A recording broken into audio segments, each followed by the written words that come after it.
КФМ. Привіт. Еўрапейскае радыё для Беларусі. Прывітанне ўсім слухачам Еўрарадыё, прывітанне тым, хто глядзіць нас у жывым эфіры праз сацыяльныя сеткі, Facebook, ВКонтакте, Аднакласнікі, а таксама праз наш канал на YouTube. Мы ў жывым эфіры, паўтаруся, Павел Свярдлоў пры мікрафоне, наш сённяшні госць, старшы навуковы супрацоўнік Цэнтра эканамічных даследаванняў БІРОК, Дмітрый Крук. Прывітанне, Дмітрый. Добрый день. Мы паразмаўляем пра чарговую справаздачу пра стан справаў у беларускай эканоміцы. Гэта квартальная справаздача за трэці квартал 2018 года, выдадзеная бюрокам, я так разумею, у першыя дні гэтага года. Апошнія дні года папярэдняга. Што мяне вельмі зацікавіла ў гэтай справаздачы, вельмі даступныя фармулёўкі. Напрыклад, рост попыту спыніўся, інфляцыя адштурхнулася ад дна, кан'юнктурны рост даходаў бюджэта сканчаецца і гэтак далей. Усё гэта гучыць даступна і крыху трывожна. Ці маю я рацыю? Ці можна зрабіць з квартальнай справаздачы выснову пра тое, што нешта пагаршаецца ў беларускай эканоміцы? Ну, так, напэўна, можна, але б я сказаў, што гэта, хутчэй за ўсё, было ўласціва не трэцяму кварталу, вось больш у гэтым плане значным быў другі квартал, і фактычна ў ім адбыўся нейкі злом трэнду. Да таго моманту, я б сказаў, у нас панавала пэўная эйфарыя, што рост дастаткова буйны і што ўсё ідзе ў добрым накірунку, але фактычна дзесьці у маі, у чэрвені вось адбыўся гэты надлом трэнду, на маю думку, і стала больш відавочна, што рост сапраўды запавольваецца, і што ты дастаткова прывабныя тэндэнцыі, якія мы назіралі годам раней, яны ўжо не такія актуальныя, і фактычна можна казаць аб тым, што вось як сказаў сёння Сусветны банк, хмары ўжо бачацца на гарызонце. Хмары, не мары. Да? Хмары. Вы кажаце найперш пра рост валавага ўнутранага прадукта, наколькі я разумею, так. І зноў жа, наколькі я разумею, з апублікаванай інфаграфікі гэты рост у трэцім квартале не тое, што запаволіўся, а увогуле яго ўжо не было. Так, тут я вельмі маленькую тэхнічную рамарку зраблю. Тое, што мы робім, і гэта такая істотная адметнасць нашага бюлетэня, тое, што мы глядзім менавіта на квартал. У той жа час Белстат, ён дае так названым акумуляваным ітогам, вынікам за весь перыяд году, з студзеня па верасень. І калі мы асобна паглядзім толькі на трэці квартал, так, сапраўды, наша галоўная аснова, рост попыту спыніўся, і рост вытворчасці таксама фактычна спыніўся. То бок у трэцім квартале мы былі вельмі блізкія да нуля. Давайте я спраўджу, ці дакладна я зразумеў. То бок у справаздачах Белстата мы бачым проста, што валавы ўнутраны прадукт за чэрвень, напрыклад, склаў столькі-то, за ліпень, калі рост запаволіўся ці спыніўся, гэта будзе тая ж самая лічба, якую мы бачылі ў чэрвені, але гэта ўсё ж такі будзе 3 там і 8, напрыклад, адсоткі. Блізка да таго, напрыклад, давайте я вельмі кароткі прыклад прывяду. Напрыклад, у першым квартале, калі мы малі рост блізка да 5%, а далей ён пачаў запаволівацца, па выніках, скажем, паўгоддзя ці 3 кварталаў, вось тое, што паказваў Белстат, рост склаў каля 3,5%. Так, гэта сапраўды, вось за гэты накоплены перыяд, гэта было правда. Але ж вось калі паглядзець толькі трэці квартал, што, гэта сусветная практыка, вось глядзець рост асобна па кварталах, то мы бачым вось гэтую больш свежую, я б сказаў, тэндэнцыю, істотнае запаволіванне роста, фактычна яго спыненне. І рост толькі на 0,1% у гадавым выражэнні. І прычына гэтага, на вашу думку, і зноў жа, як я разумею са справаздачы, гэта спыненне ўнутранага попыту. То бок, якую можна зрабіць выснову? Беларусы скончылі адчуваць сябе упэўнена настолькі, каб траціць тыя грошы, якія яны зарабляюць, у тым жа аб'ёме, як яны адчувалі сябе ўпэўнена раней? Ну, глядзіце, наша такая даволі істотная выснова за папярэднія перыяды, што рост, які мы малі ў 17 пачатку 18 года, гэта быў так званы аднаўленчы рост. Гэта фактычна мы кампенсавалі тое, што страцілі на працягу 15-16 году. Гэта такая спозненая рэакцыя, фактычна, ну, паспрабаваць кампенсаваць сябе тое, што ты не змог спраўдзіць у дрэнныя перыяды. І вось гэтыя стымулы фактычна яны сышлі на нет, і здаровы рост, як эканамісты класіфікуюць здаровы рост, гэта такая пазітыўная матывацыя, калі ты бачыш перспектывы паляпшэння свайго становішча, ты спажываеш больш. Вось такой матывацыі у нас не стае. Вось гэта праблема, і гэта фактычна было асноўнай прычынай спынення росту. І зноў жа спраўджу. То бок, калі мы назіралі падзенне валавага ўнутранага прадукту у канцы у апошнім квартале 2014 года, увесь 2015 год і амаль увесь 2016 год, беларускі ўрад прадпрымаў нейкія крокі для таго, каб гэтае падзенне спыніць і развернуць дынаміку. Так? І гэтыя крокі далі вынік, і іх атрымалася крыху больш, да? То бок, і за кошт гэтых крокаў атрымаўся наступны рост. Калі тыя захады, якія прадпрымаліся ў 14, 15, 16 годах сышлі на нуль, то бок зараз, да, мы назіраем, што гэты пералёт, не ведаю, можна так сказаць, ён спыніўся, спыняецца. І што нас чакае далей? Ну, так, магу першае пагадзіцца з гэтым вашым каментаром. Я просто развіў вашу думку. Ну, глядзіце, нармальны стан эканомікі – это рост. І для краіны кшталту Беларусі, з тым узроўнем даходу, які мае Беларусь, я б назваў нармальным рост, ну, які трэба чакаць. Гэта рост каля 5-6%. Гэта тое, на што нам трэба арыентавацца.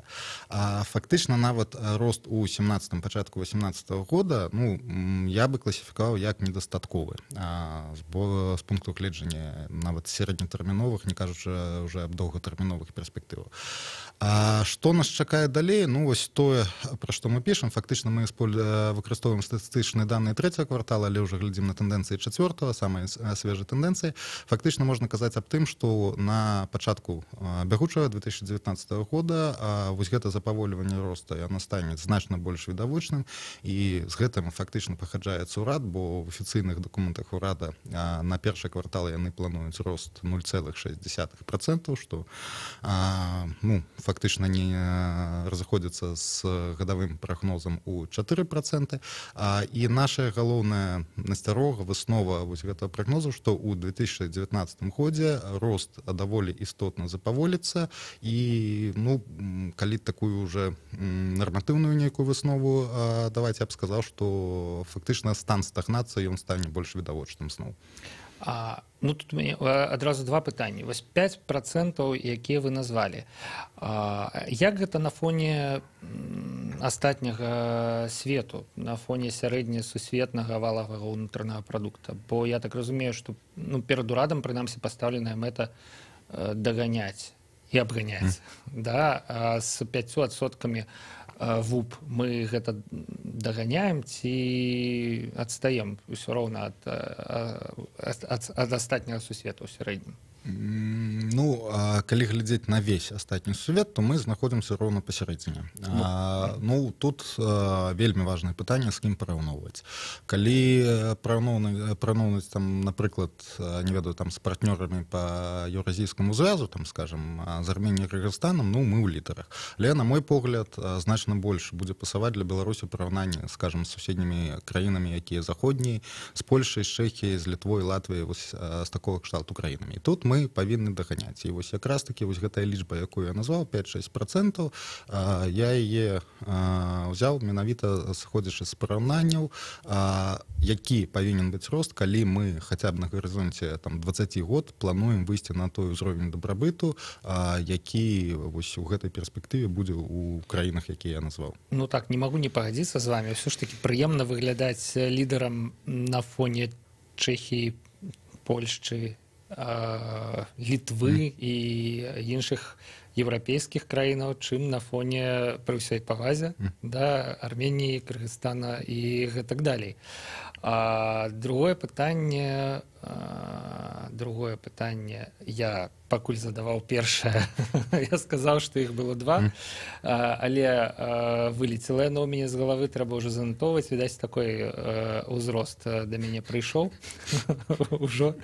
Вось, давайте пагутарым пра інфляцыю. Пра валавы ўнутраны прадукт мы даволі грунтоўна абмеркавалі.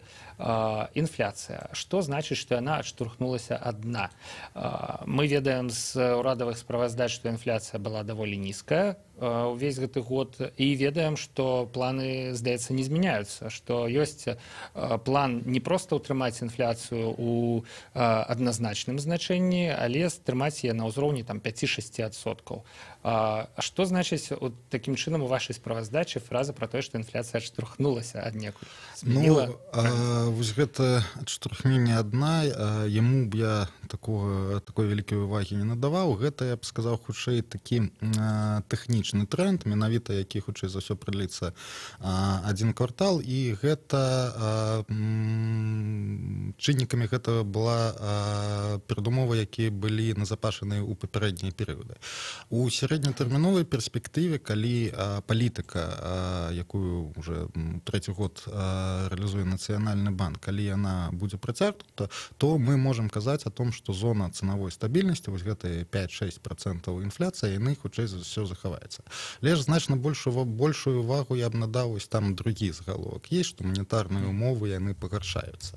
І умовах аднаўленчага росту, пра які мы з вами казалі, захоўваць нізкую інфляцыю, і таксама ва умовах, калі інфляцыя была даволі нізкай у краінах Еўразэс іншых, было для Нацыянальнага банку значна прасцей. На гарызонце 2-3 гадоў гэта будзе рабіць значна цяжэй. І больш за тое, сусветныя умовы, фінансавыя умовы, яны таксама уступаюць пэўную канфлікт з тым, што хацеў бачыць наш Нацыянальны банк. Наш Нацыянальны банк хацеў бы захоўваць вось гэты кірунак на зніжэнне ставак, рабіць грошы больш таннымі, але ва ўсім свеце фактычна ФРС США яны задаюць новы кірунак на тое, каб грошы былі больш дарагімі. І вось гэта разыходжанне, на мой погляд, яно ёсць даволі істотным выклікам для манетарных уладаў. Ну і па-другое, што б я яшчэ адзначыў, вось тут мы зноў можам на хвілінку вярнуцца да ВУП, калі тое зніжэнне тэмпаў росту ВУП, аб якім мы з вами казалі, будзе больш відавочным, тут я баюся, што зноў можа ўзнікнуць старая праблема, пра якую мы уже апошнія 4-5 гадоў забыліся, ось гэта гонкі за ВУП, і гэта таксама можа стаць унутраным хатнім чыннікам для пагаршэння фінансавай і цанавой стабільнасці. Дарэчы, я згадаў, што менавіта пра гэта я і хацеў вас запытацца. Калі валавы ўнутраны прадукт будзе меншым за агучаныя 4%, відавочна меншым, прагназавацца будзе меншым, што будзе рабіць урад і чым гэта нам пагражае, але пра гэта мы пагаворым літаральна праз некалькі хвілінаў. Зараз мы зробім паўзу ў жывым эфіры на песню і на выпуск навінаў. Дмітрый Крук, старшы навуковы супрацоўнік Бюрок у студыі Еўрарадыё па-ранейшаму. Не пераключайцеся, мы яшчэ вернемся. Колыхай меня, колыхай, мне будь не забыться, каля тебе трапіць зноў страчаны рай.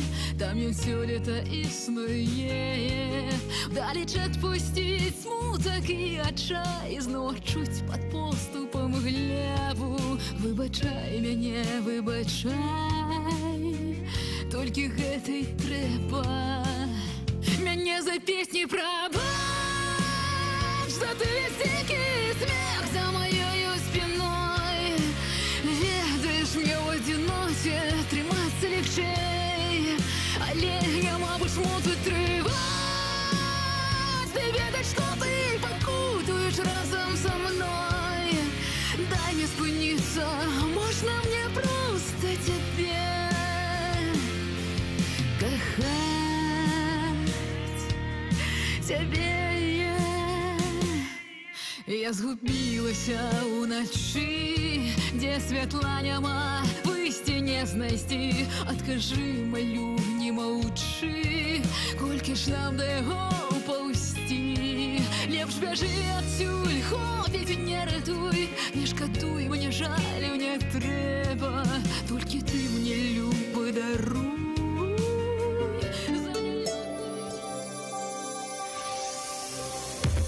Еўрарадыё. Час ведаць, што адбываецца. Вітаю, у студыі Святлана Адзінец, каротка пра асноўныя падзеі. Абвінавачанаму ў падвойным забойстве жыхару Бабруйска вынеслі смяротны прысуд 9 студзеня. Александр Осипович, 36-гадовы бабруйчанін, рэцыдывіст, 20 ліпеня жорстка забіў 26-гадовую Крысціну і 27-гадовую Алесю, запрасіўшы іх у госці. У сваім апошнім слове Осипович сказаў, што ўсведамляе тое, што зрабіў. Што магло мяне справакаваць, я не ведаю, сам я чалавек добры і сентыментальны, сцвярджае Осипович. Да абвяшчэння прысуду абвінавачаны сказаў, што часткова прызнае сваю віну, але кажа, што дзяўчаты яму нешта падмяшалі ў алкаголь, так ён патлумачыў свае гвалтоўныя дзеянні. Осипович трымаўся ўпэўнена, голас у яго дрыжэў, на прысуд ён знешне ніяк не адрэагаваў.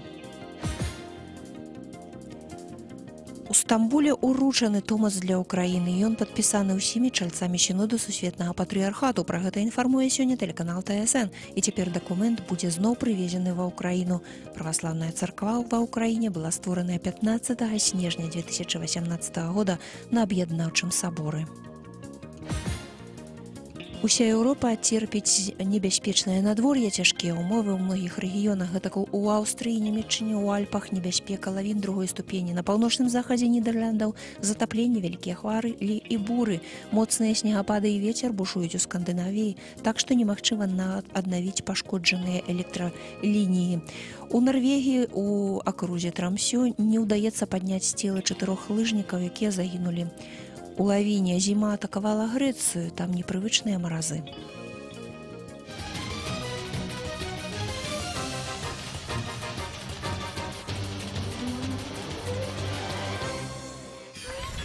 Еўрарадыё.фм. Вяртаемся ў студыю Еўрарадыё, працягваем наш эканамічны эфір. Мы абмяркоўваем справаздачу за трэці квартал, справаздачу пра тое, што адбываецца ў беларускай эканоміцы. У нашай студыі старшы навуковы супрацоўнік і адзін з аўтараў гэтай справаздачы, як я разумею, старшы навуковы супрацоўнік Цэнтра эканамічных даследаванняў Бірок Дмітрый Крук. Яшчэ раз прывітанне. Дмітрый, якраз мы спыніліся на пытанні, чым пагражае беларускай эканоміцы і беларускаму грамадству тое, калі ўлады заўважаць, зробіць высновы, што ўсё ж такі такім ардынарным цячэннем справаў прагнозны паказчык у 4% валавага ўнутранага прадукта за год у 2019 не дасягаецца і пачнуць прадпрымаць нейкія меры. Каб яго дасягнуць. Абагульніць гэта можна, як я ўжо сказаў, выклік фінансавай цанавой стабільнасці. Ну, калі больш дэталізавана казаць, ну, што могуць рабіць ўлады, як яны могуць падштурхнуць гэты рост да патрэбных 4%. Яшчэ на маленькая ремарка, чаму 4%? Таму што, ну, вось гэта мінімальны ўзровень, які заставіць пакіне рэалістычным выкананне праграмы 2016-2020 і тыя тэмпы росту, якія запланаваны там. Таму што калі гэтых 4 не будзе ў 2019 годзе, фактычна крыш на той праграме можна будзе ставіць уже ў 2019 годзе. Ну, вяртаюся, што можна будзе рабіць? Можна будзе, ну, это мои такія гіпатэтычныя развагі, і чаго я баюся, што будуць спрабаваць вернуцца да тых інструментаў, якія выкарыстоўваліся 5, 7, 10 гадоў таму. Напрыклад, там нейкія спецыяльныя умовы крэдытавання для таго, каб падштурхнуць попыт на тавары беларускай вытворчасці. То бок стымуляванне попыту. Стымуляванне попыту. Магчыма, зноў жа такі штучнае падвышэнне заробкаў. Ніхто не супраць таго, што дабрабыт павінен павышацца, але гэта павінна прахадзіць натуральна. Таму што калі гэта будзе не натуральным, а штучным чынам ажыццяўляцца, то мы ўжо бачылі, што з гэтага будзе на месяц-два, там няхай на 5-6 заробкі рэальна падвысяцца, але вельмі хутка іх з'есць інфляцыя і фактычна за затым гэта можа цягнуцца там цягам году ці двух. Зусім адмоўныя Зусім, працэсы ну, тым, фактычна які хацелі б бачыць беларускі ўлады. у сярэднятэрміновай перспектыве гэта будуць нават ніжэйшыя заробкі у параўнанні з тым, што было. Ну, больш-менш такі нейтральны пункт, нейтральная магчымасць, інструмент, які могуць выкарыстаць, вось тое, што мы назвалі інвестыцыйным спортам. І гэта фактычна ў прагнозных дакументах ураду пра гэта кажуць. Тое, што ў 2019 годзе плануецца увесці, пачынаць уводзіць у эксплуатацыю АЭС, і пад гэта могуць істотна павялічыць фінансаванне інвестыцый. Ну, і яшчэ, магчыма, будуць таксама спрабаваць там нейкімі адміністрацыйнымі і эканамічнымі чыннікамі стымуляваць інвестыцыі фірм, прыватных прадпрыемстваў і гэтак далей. Вось гэта, ну, гэта менш небяспечна для эканомікі, але таксама можа маць негатыўныя наступствы для той же самай цэнавой і фінансавай стабільнасці, па схеме, якую мы бачылі на прыкладзе мадэрнізацыі. Але ж у гэта ўжо могуць быць такія больш доўгатэрміновыя наступствы, там, якія мы пабачым там праз год, 2 ці 3. А можна вас папрасіць крыху раскрыць ну, вось гэты тэзіс пра стымуляванне інвестыцыяў. Я так разумею, што гаворка можа ісці пра будаўніцтва дарог, пра будаўніцтва прадпрыемстваў, пра набыццё новага абсталявання за дзяржаўны рахунак, напрыклад, пра будаўніцтва масавае дамоў, да? І гэта ўсё можа быць запісана ў... Не можа быць, а нават будзе запісана ў валавы ўнутраны прадукт. Гэта і складае валавы ўнутраны прадукт. Гэта частка ВУП, ну, гэта можа быць добра, калі гэта зноў-такі мае натуральны характар. Ну, фактычна, калі маё фінансавае становішча не дазваляе мне купіць дом, я магу ўзяць крэдыт, але ж я акажуся не ў стане выплачваць гэты крэдыт. Тое самае з фірмай. Яна, безумоўна, можа хацець павялічыць сваю вытворчасць, але калі перспектывы яе попыту нават з улікам вось гэтай мадэрнізацыі, там змены абсталявання, яны не дадуць магчымасць нарошчыць свае аб'ёмы вытворчасці і затым гасіць гэты крэдыт, фактычна гэта выльецца ў две праблемы: несплачаныя крэдыты і ў тое, што попыт, вытворчасць, прабачце, яна у выніку гэтага крэдытавання расці не будзе. Таму зноў жа такі крэдытаванне, яно павінна мець натуральны рыначны характар. То бок, умоўна кажучы, я беру крэдыт на жыллё і плачу за новую кватэру, і кошт новай кватэры такім чынам трапляе ў валавы ўнутраны прадукт. Але гэтых грошай у мяне няма.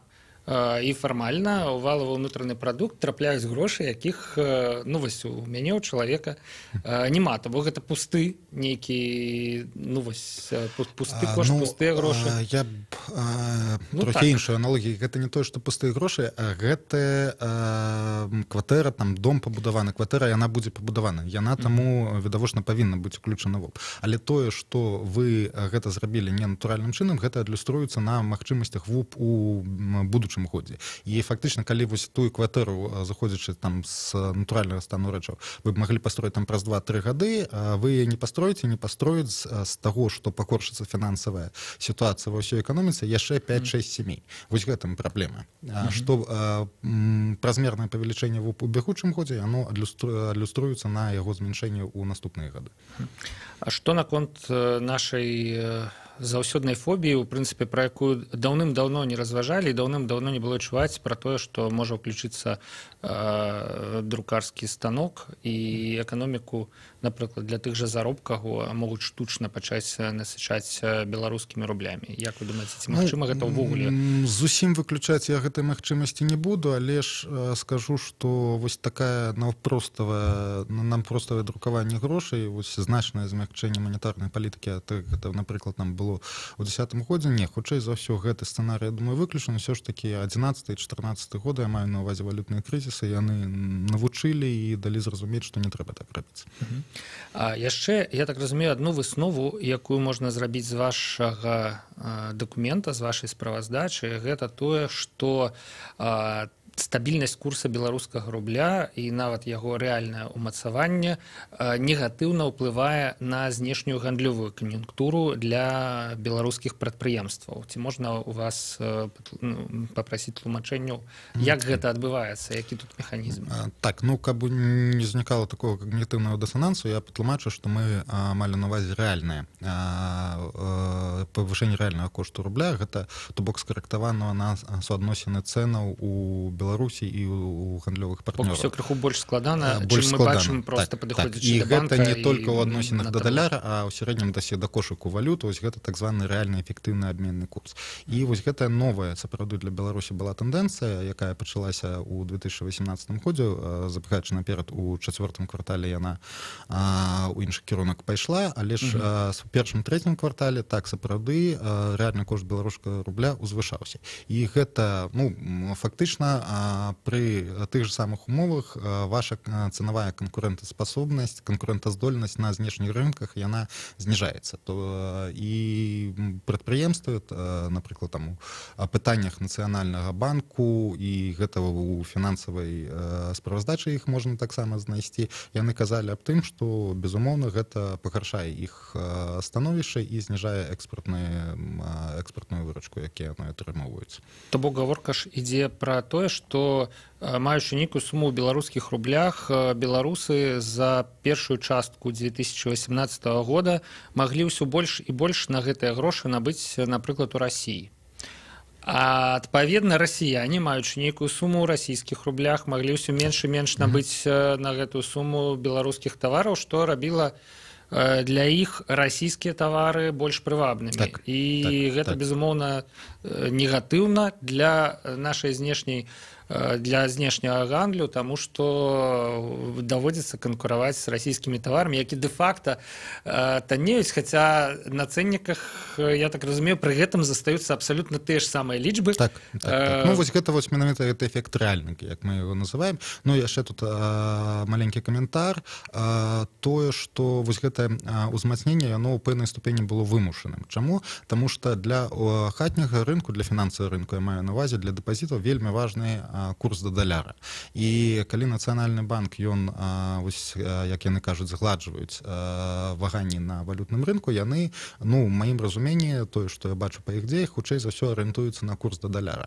А калі расійскі рубель абесцэньваецца даволі значна, як гэта было, напрыклад, у жніўні і вось напрыканцы мінулага году, да даляра, да еўра, да асноўных міравых валютаў, то наш Нацыянальны банк, каб пазбегнуць такога значнага абесцэнення беларускага рубля да даляра, ён вымушаны умацоўвацца да расійскага рубля. І вось гэта стварае такі эфект, тое, што канкурэнтаздольнасць цэнавая на знешніх рынках, яна можа пагаршацца.